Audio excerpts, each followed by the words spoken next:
We are here talking, and the other day, women rep of Muranga, Sabina Chege, she brought a motion in the parliament about farmers. Nobody is talking about this farming bill, whereby I cannot go to borrow seeds, I cannot go to buy cabbage without permit. I need to register for that farming of Sukuma Wiki. Nobody is talking of this. We are here talking of how Kwishaaa has been impeached, but nobody is talking of how government is signing agreement to give the title deed of our public asset for their benefit of finance. It is unfortunate that Kenyans, we are talking of Adani, but people don't know who is this Adani. Let me say something. Adani is one of rich man in India, and he has a lot of wealth in America. In India, this guy, he has been in government, and he funds a lot of things. Even the current government of India, he has a funding there. But let me look on the other side. Adani was once chased away from Australia because of some funny deals. And today, Kenyans are brewed with this name Adani. I am sorry to say there is no Adani. Our only government is the Adani. And they know what they are doing. Once upon a time, his council said, Orengo, government do eat its own people. It is so sad that we are chasing winds like Kwishaaa to be impeached, Kidiki to come, but yet we are forgetting that we are the people who should be now looking into our future with the benefit, because now very soon you will not be able to farm because of these things if they go through, and they will go and they will not come back again. These bills we were rejecting, they are already passing some of these clauses underwater. And we are here talking of impeachment of Kwishaaa. We are forgotten by the focus of Gen Z uprise. Those are the things we need to focus into. This Kwishaaa, Kidiki, these are obstructions. These are obstacles not to see our future focal point. Whether we take election, whether we go for voting, please, our vote, it is true. Kenyan vote don't count. There is a strategical back forces that determine who is to sit there. Whether you like it, whether you vote, whether you don't vote, those back forces, they determine that. So what can Kenyan do? It is to have their game uprise and don't put your action into the tools which are managed by the Westerns, the West countries, whether UK, whether US, whether Europe. Don't put your news into such models. We have so many models in the current medias. That's why you can see right now in our Kenya country, there is no media houses talking about these things. If there is any house that has talked of these funny bills coming to the parliament, tell me one of them. Is there any house in Kenya that is hearing news and media talking about how this housing benefit is not good for Kenyans? You people, you have your homes. Why do you need a house that you have to pay for money for the next 20 years and you are not sure whether you'll get that house? These are things Kenyans should remember and talk about day in, day out. It's not about Kwishaaa. Kwishaaa has done his part. Kwishaaa is enjoying his life. But we, the young people who are below, let's say any Kenyan below 50, should be worried of the day of tomorrow, not today, the tomorrow. Because it will come a time whereby we will be put into urban cities by force, like Americans, and you will not be able to go back to your ancestral land. Those are things Kenyans should be talking in the streets, whether in the village, where you should be counteracting those forces. We have Black Rocks. Black Rocks, these are the people who own a massive of lands in this world. They control the wheat in Ukraine. These are the people who are controlling massive of lands in UK, in America. And these are the same people who are in Kenya trying to push these bills through the window so that the more you vacate those lands, the more you we are getting houses, the more they are coming back to those lands, they possess them.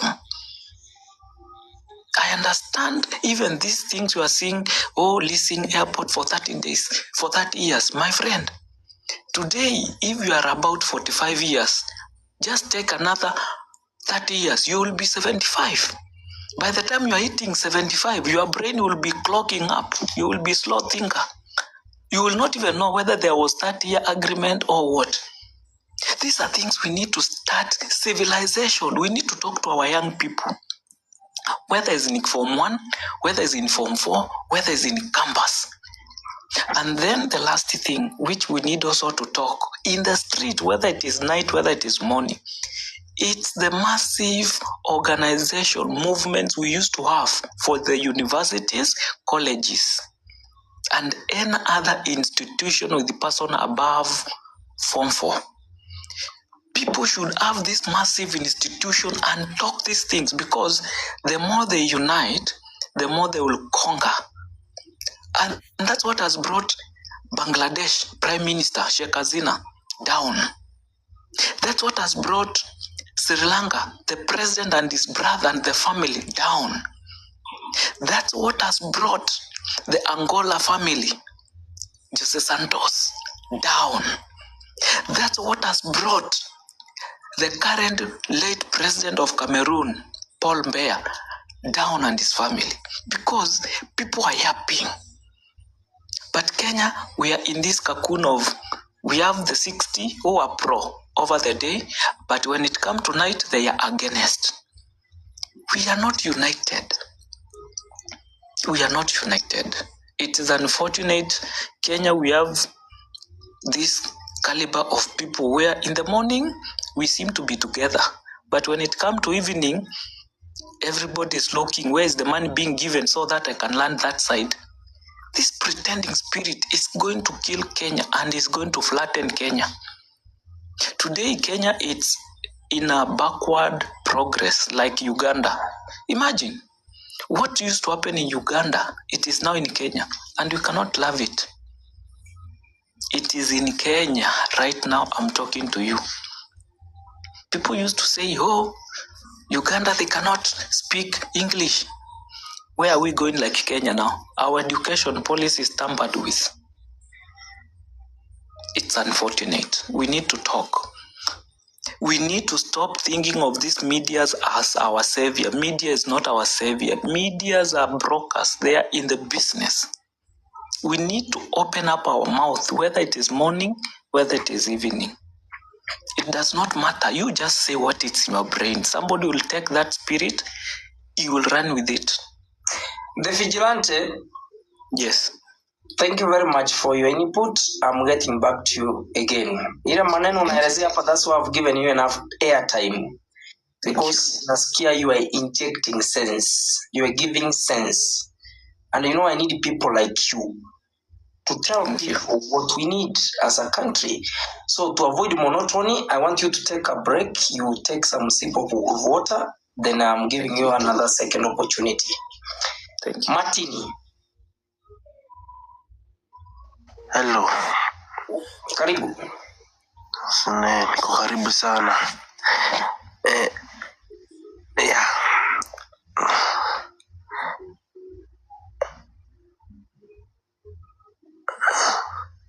Ala, unaongea?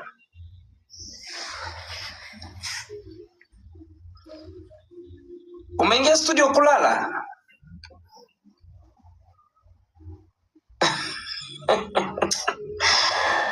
Hawa ndio wa Kenya. Sasa unajua hawa ndio wa Kenya, mnasemanga wako na future. Hawa ndio wa Kenya wako na future. You guys. So ako kwa studio na ajui kama ako kwa studio. So amejifunika blanketi na duvet. Sasa unasikia anaamuka sababu amesikia jina yake imetajwa. So more importantly, Kenyans. Sawa nimeelewa Martin, nimeelewa. more important, Kenyans, understand the people of Kenya, where we are going, where we are as a country. The political class wako na kazi yao ya kufanya, na hii ndio inaendelea. Toa Gachagua, weka Kindiki. Toa sijui nani, leta waziri wa energy and petroleum, weka huko. Toa Ndungu, weka Mbadi. They are managing themselves. Over ya Raila ni pesa ngapi? Over ya Raila ni pesa ngapi? Over ya Ruto ni gani? Biashara ya Adani nitageni aje kutoka kwa hiyo business nini? Hiyo ndio the political class inazungumza. Remember, wanazunguka na pesa yetu. Remember, our taxes ndio wana utilize, ndio wanatumia. Na bado tunaanza kuwabeg tuweke barabara, sijui tujenge shule, sijui tuweke hospitali, tupatie madawa kwa hospitali. We beg. You know, we are begging. What's our right if we are begging? We kneel down to beg people in government. Na sisi ndio tunawachagua. Alafu mnasema, unajua sasa, unajua hakuna jenye unaweza fanya. Hakuna venye unaweza operate. Hakuna kitu utafanya nini? And they are using our monies. You know, yesterday Ruto was an ordinary Kenyan. Akapatiwa mamlaka kidogo through our votes. Ameingia dunia ingine, anaanza kutuambia maneno ni ngapi? Ni matatu. Aita uame Kenya, uende mbinguni, sijui nini. Someone who was ordinary like you, ukampigia kura, akafika kule juu, akaanza kutuonyesha vitisho. Akaanza kutumia pesa zetu venye anataka. Akatumia mamlaka kutafuta private investors wakuje kununua mambo, vitu, mali ya Kenya, aanze kufanya biashara nayo. Alafu na sisi tunakaa hapa as if this is not our Kenya. Wewe umekuja kukomboa Kenya kuishi. Do you know in Kenya now, a foreigner akona right ya kuishi Kenya kuliko Mkenya mwenye amezaliwa hapa? Mnajua ni Wasomali wangapi wako hapa Kenya hii? Wamenunua mashamba hapa and they are treated comfortably in this government. Na wewe umezaliwa hapa nyumbani ni shida. Waindi wataanza kutolewa nje wakija hapa Kenya, wanachukua what we have na wanapata good treatment even from our police officers. Na wewe Mkenya umezaliwa hapa, uko na cheti ya kuzaliwa hapa by right, by birth. Mwingine amekuja Kenya by registration. Mwingine amekuja kama tourist, lakini amepata nafasi in the country, treated more better than even yourself, mzaliwa wa Kenya. Na bado unakaa hapo unasema sasa hakuna, nitafanya nini? What can I do? Badala tushikane, turudishe nchi yetu yenye tunafaa kupewa heshima yetu kama wa Kenya.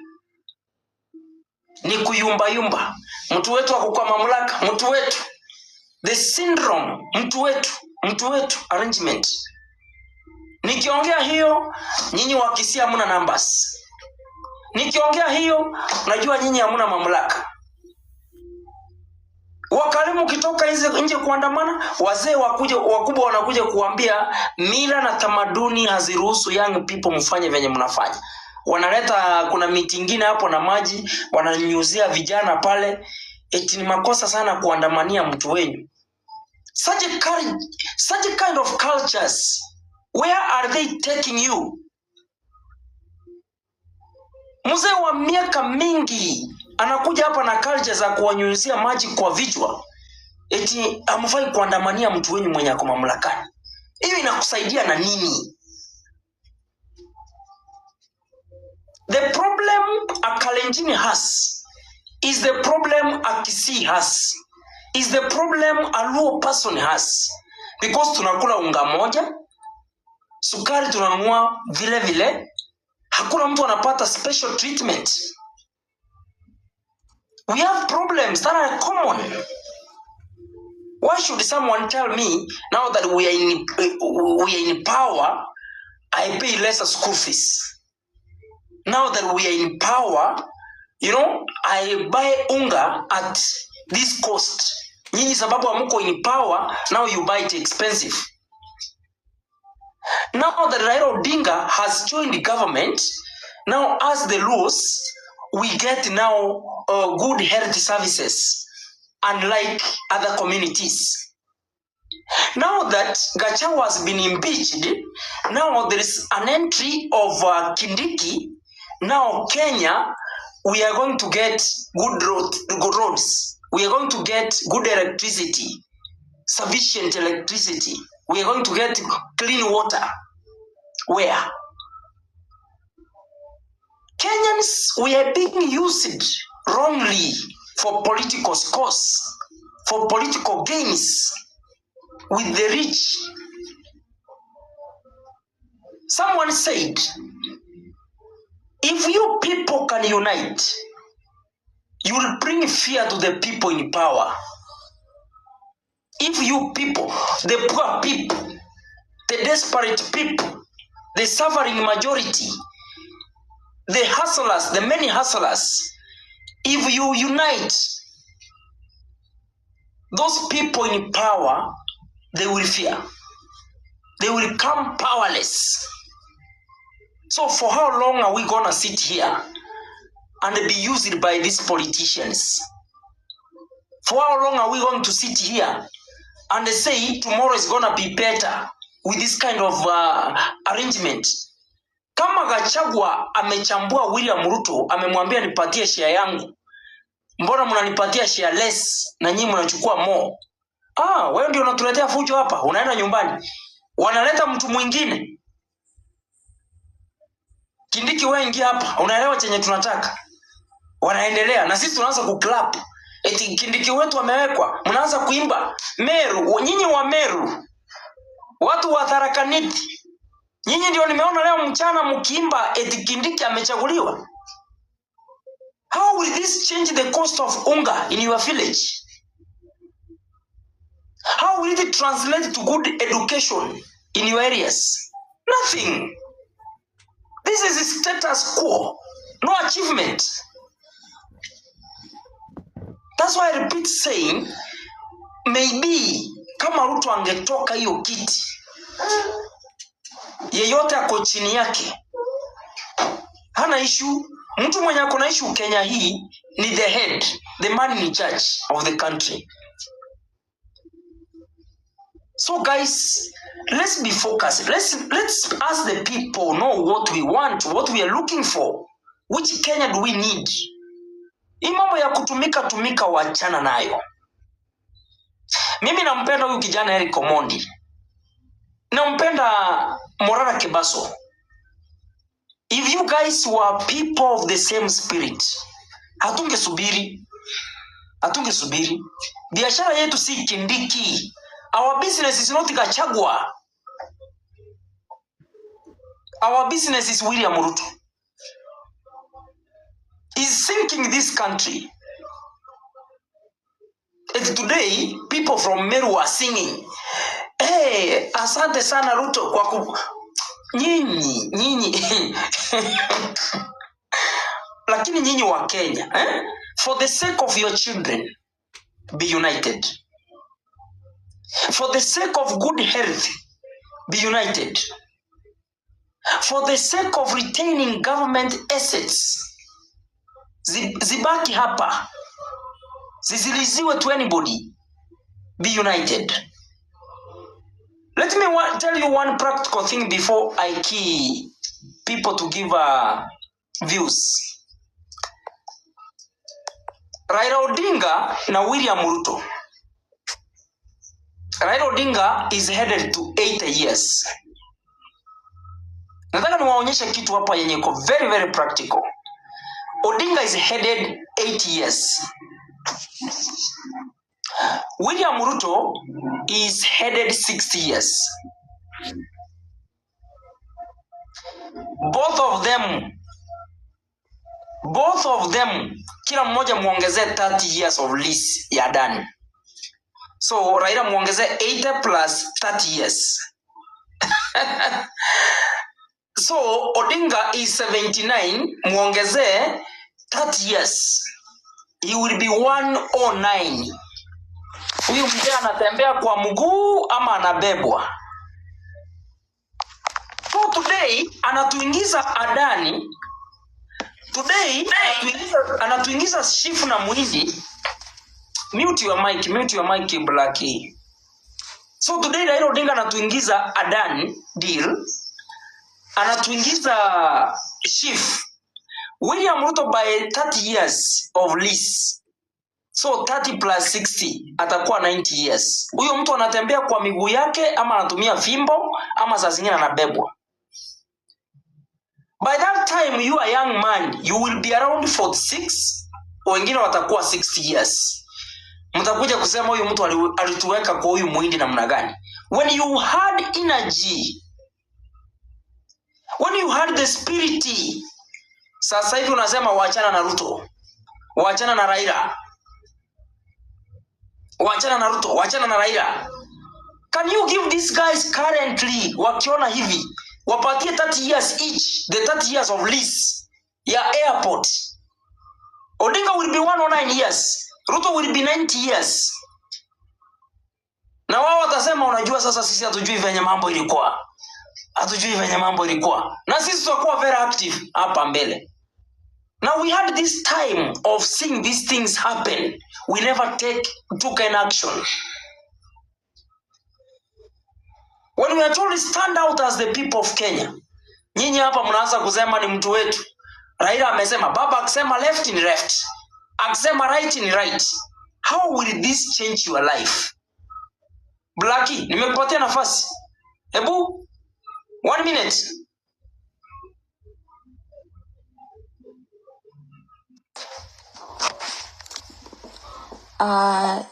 Sasa Enrique. Karibu sana, asante sana. Mnanisikia vizuri? Kabisa. Yani leo ndio nimeingia kwa channel ya Lynn Ngugi, amepost something, amepost post 9 hours ago. Sijui kama mmeona. Yani nimeona about Adani, I just started getting upset. Yani nimeanza kukasirika hata sijamaliza hiyo vlog moja. Because and even worse, what really even made me upset, kwa sababu we Kenyans, we are busy making fun pale chini kwa comments. Yani we are just making fun. Yani sijui kama sometimes nasomanga comment na shanga, are we serious? Kwani hatuoni chenye ina happen ama tuko somewhere else? Are we in another world? Okay, you know the funny thing, like the situation is so serious, history ya Adani, and then naona mtu anacheka kuhusu something so irrelevant. And now I'm feeling so sorry to know that wenye wako aware about what is going on and what the future waits for us, they are very, very few. You know? Watu venye unasema hata miaka 30 itakuwa too much. That is too much. Just being fair, wapatia hata 15 years from now, watakuwa hakumbuki anything, watakuwa na dementia. You know? Na venye kuna kitu kuna one of the guests wa Ngugi alisema Kenyans tuko na the shortest memory. Na ni ukweli, me I believe ni ukweli. Kwa sababu how can yani the last election hata hatukumbuki what really happened, and saizi tuko yani I don't even know what to say, but just one thing to be ni ati Kenya tuko a very short memory. Hatukumbukangi vitu like even 5 years ago. Sio kitu ya kutulia maanani when we are making a decision. Me, I'm just saying like kutukue serious, we are forgetting very fast. Hatuchukui mtu na history yake, tunamchukua as per what he has done yesterday, hata last night. That is what will matter to us. Akitupatia 100 huko nje, that's okay, ametupatia 100, lakini uangalie 5 years down the line alifanya nini na nini? What crimes did he commit? What did he not how alipromise nini yenye hakufikisha? Now I'm having echo. Poleni, niko na echo. I don't know who is that Nini. No, but you are clear to us. You are very clear. Yeah. But you know what, Andrew Richard, I am so upset. I'm so upset hata singeweza kumaliza hiyo nini video moja ya Lingugi. Kwa sababu ya us the people, we are failing ourselves. Tumekosa kukumbuka, tumekosa memory. Tunaona tu jana, hatuoni 4 years ago. We are not kidding, we are not we are serious, lakini yani tuko tu yenye itakuja tu for this situation. Seriously, Adani inachukua loan, imeshaanza kuchukua loan na JKIA. Oh my God, I don't even have words. Me, I think nikikuja nyumbani, me, I will just be very sick. Yani tushauzwa, hata hatuongei ati anything about kesho or anything that has already happened. We are not responding, and we are busy like making fun. I think the people who are very serious about this, they are very, very few. Na hakuna kitu, wao wanajua to distract. And I swear, what I really feel about this impeachment, Honorable and Richard, what I really feel is a distraction. Why should we care about Kwishaaa? Why are we not seeing the big picture? In 10 years, we Kwishaaa matter. Me naona ikiwa a very big distraction, and it is so sad that watu wanabebwa akili hivyo. Now they are targeting, they are already in the wako kwa port. Yani wanaendelea like we don't even exist. Me, I don't think Kenyans, we are serious. Aki, we are not serious. I'm sorry to say we are not serious. We are not looking at the background. We are not looking ahead. Sijui tuko happy. Akili yetu inabebwa na vitu ndogo. Kwanza that time ilikuwa ya huyu girlfriend ya one man guitar ule, the young guy, the Kikuyu guy. Anaitwaje? The one man guitar anaitwaje? You guys nikumbusheni. Huyu demo nani mwenye demo ya that one man guitar wa Mkikuyu. I am Kikuyu. Samido. Thank you, GOK. Surely hiyo story ilibeba watu wengi. So I'm like, really, is this what we should focus on? You know, me, I am very upset. I'm very in so much pain because we are failing ourselves to begin with. Na wao wanatujua vizuri sana. Wakenya ni softy, wachukue tu na story za ujinga. Kwanza ikiwa na gossip, they are all gone. Their focus will be anywhere else. Thank you so much, Honorable. Thank you. Thank you, Sana. I just wanted to say that. Aki kumbukeni, look at the future, focus. Wacheni tu na vitu zina to distract. Because this is a total distraction. Thank you, Sana. Thank you, Sana Blackie, for your great contributions over this issue of Adani. Kenyan is less focused. You know, that's the right thing. That's the bold term. We should not be distracted with the issue of Kwishaaa, and this guy, the soprano guy, Kindiki.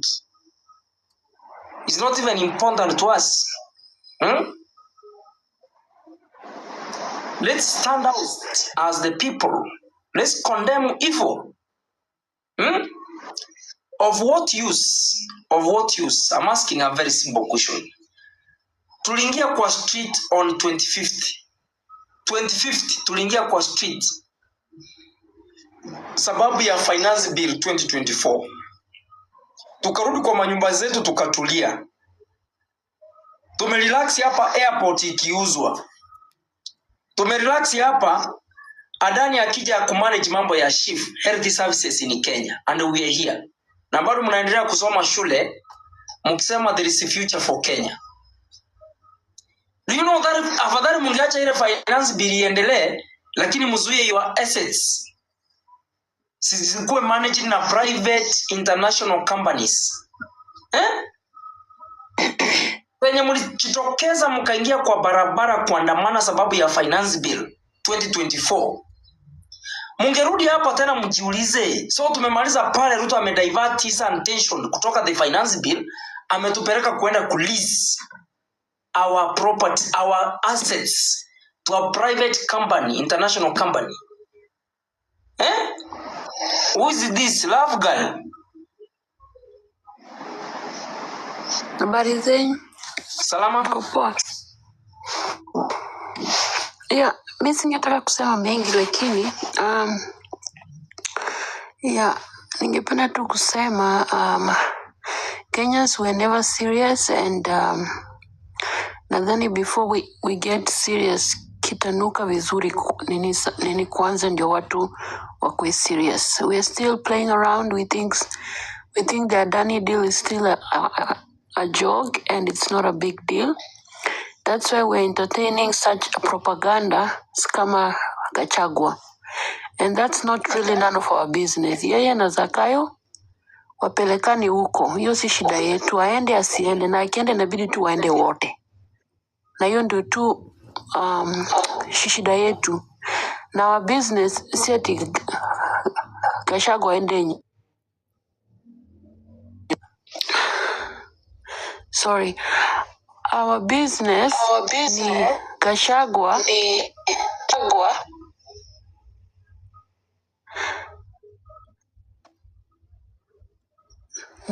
Munanisikia? Yeah, tunakusikia. Munanisikia?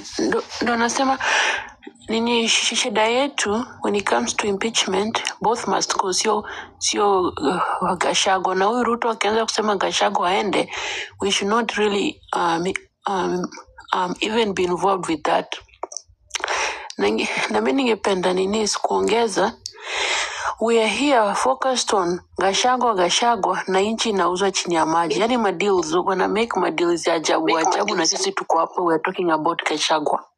Like seriously, how will this even help our future in its 5 years to come? Like somebody here said, we need to look at the bigger future. Yani wa Kenya tuko na amnesia. Unajua amnesia? That's why Ruto knows how Kenya's mind works. Ruto has been in politics for over 30 years. So ni jamaa mwenye, he knows how to play with Kenyan minds. Unaona?